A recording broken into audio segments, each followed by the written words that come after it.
Ihap sa ginatutukang barangay sa Davao Region nga areas of concern sa barangay ug sangguniang kabataan elections. Nadugangan samtang ubay-ubay na ka kandidato ang naisyuhan og show cause order nga gireklamo kalabot sa premature campaigning. Ani ang report ni Jandy Esteban.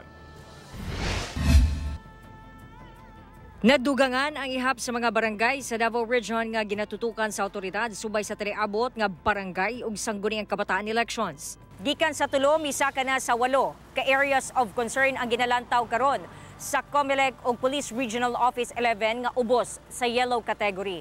Pero parayon pa ang ilahang assessment niini, una makapagula ug opisyal nga listahan. Wala una gisulti sa COMELEC ug Police Regional Office 11 kung unsa kini nga mga barangay, apan ang 8 gipaubos sa yellow category nga anaa sa Davao del Sur, Davao del Norte ug Davao City. Gipasabot sa COMELEC nga kung ang usa ka lugar anaa sa green category nagpasabot kini nga generally peaceful. Yellow category mao ang mga lugar nga dunay mga kagubot nga nahitabo sa nakalabayng duha ka eleksyon ug dunay bangi sa magkaatbang nga mga kandidato. Ang orange category mao ang dunay hulga sa local armed groups o mga communist terrorist organization. Ang red mao ang dunay grave concern.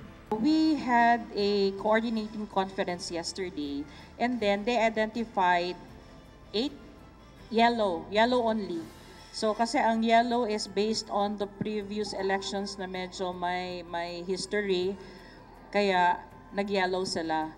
But then may mga possible areas of concern din na na-raise. So siguro madagdagan yon. Sa setup naman po sa security, ma'am, mas tutukan nato dito kaya basig maka-disrupt siya sa whole process sa barangay and SK elections. Gisiguro usab sa otoridad ang seguridad sa eleksyon.